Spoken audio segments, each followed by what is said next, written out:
Hello guys, मैं हूं आपका दोस्त केबी। और आज शेयर मार्केट में काफ़ी ज़्यादा न्यूज़ आई है, लेटेस्ट न्यूज़ आई है। तो मार्केट की इन खबरों को देखने के लिए आप मेरी चैनल को लाइक और सब्सक्राइब कीजिए और देखते रहिए ऐसी ही लेटेस्ट न्यूज़ और ग्रो कीजिए अपना पोर्टफोलियो। चलो देखते हैं आज क्या क्या न्यूज़ आई है शेयर मार्केट में। तो आज जो जोमेटो जो ऑनलाइन फूड डिलीवरी जो कंपनी है उसका Q2 का रिजल्ट आया हुआ है। और Q2 के रिजल्ट में उसके सितंबर तिमाही का जो रिजल्ट है उसका जो घाटा है, कंपनी का जो घाटा है वो 251 करोड़ पर आया। मतलब पिछले साल जो घाटा था उससे उसका घाटा थोड़ा कम हुआ है और उसकी रेवेन्यू में ग्रोथ हुई है। रेवेन्यू में 64% की ग्रोथ देखने को मिली है। और आज इसके शेयर की बात करें तो जोमेटो का जो शेयर है उसका जो रिजल्ट है उतना अच्छा नहीं आया। मतलब घाटा कम हुआ है पर वो अभी भी लॉस में है, इसलिए वो जोमेटो का जो आज शेयर है जो रिजल्ट आना था उससे उतना अच्छा नहीं आया, इसलिए 2.5% गिर कर 63.65 रुपये पे उसका आज शेयर बंद हुआ है। तो जोमेटो ने बताया है कि सितंबर जो तिमाही में उसका जो एडजस्टेड ऑपरेटिंग घाटा बढ़कर 192 करोड़ रुपए रहा, जो उसकी ठीक पिछली तिमाही में 150 करोड़ रुपए था। मतलब इसमें नुकसान हुआ है। कंपनी ने बताया है कि क्विक कॉमर्स सेक्टर में हुए नुकसान को समझौता करने के लिए उसका घाटा बढ़ा है। घाटा बढ़ने की वजह से आज शेयर में हमें वो दिखने को मिली, लॉस दिखने को मिली। जोमेटो ने बताया है कि उसकी जो ग्रोसरी डिलीवरी जो कंपनी है ब्लिंकिट जो अभी उसने एक्वायर की थी, उसमें जो उसका जो ग्रॉस ऑर्डर वैल्यू है वो 26% बढ़ा है। और जोमेटो के जो शेयर है जब वो लिस्टेड हुआ था, वो लिस्टेड होने के बाद उसमें के अंदर 55% की फीसदी गिरावट हुई है। और एक न्यूज़ आया है, जो न्यूज़ रिलायंस जियो की तरफ से आया है। तो रिलायंस जियो ने 2 शहरों में जियो ट्रू 5G लॉन्च किया है। और जियो ट्रू 5G में हर एक को जो है वो वहाँ के जो सिटीजन हैं उनको फ्री में 1 Gbps का डेटा अनलिमिटेड के साथ मिलने वाला है। 1 Gbps का डेटा मिलेगा। रिलायंस जियो ने ये घोषणा की है। तो रिलायंस जियो में चलो जानते हैं कौन से शहरों में ये जियो ट्रू 5G की सेवा लॉन्च की है। तो इसने रिलायंस जियो ने बेंगलुरु और हैदराबाद में ये सेवा स्टार्ट की है। मतलब वहाँ के जो सिटीजन हैं बेंगलुरु और हैदराबाद के रहने वाले, उनको इस जियो ट्रू 5G का बेनिफिट मिलने वाला है।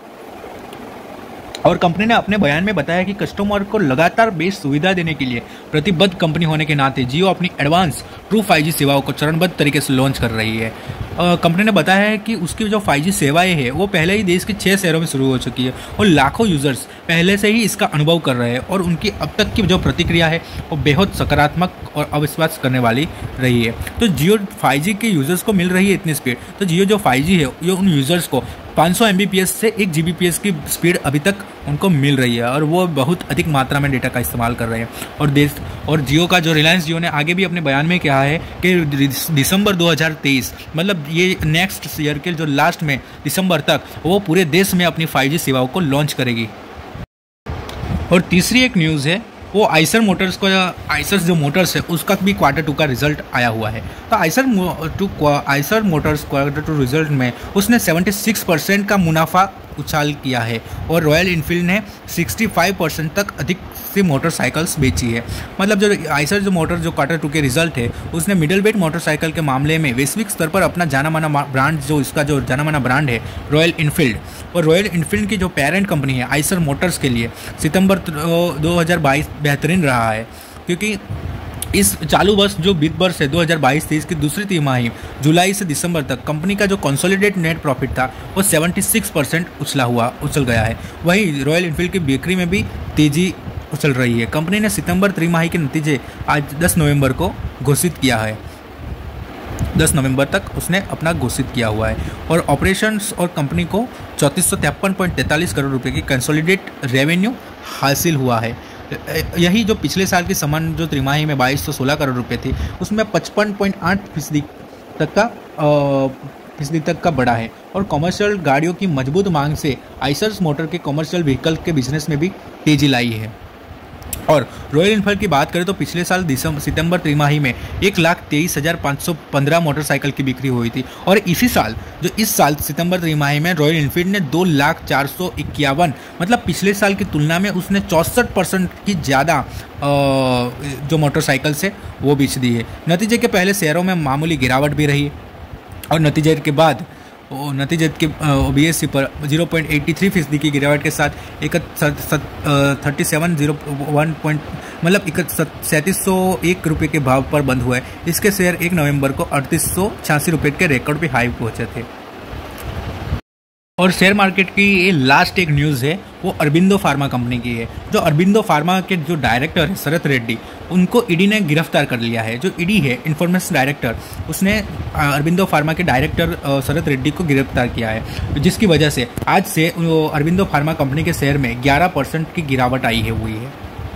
11% तक की गिरावट आई हुई है। आगे देखते हैं। ये कंपनी अरबिंदो फार्मा एक एक्सचेंज फाइलिंग में डायरेक्टर जो शरद रेड्डी है उनकी गिरफ्तार की उसने आज पुष्टि की है।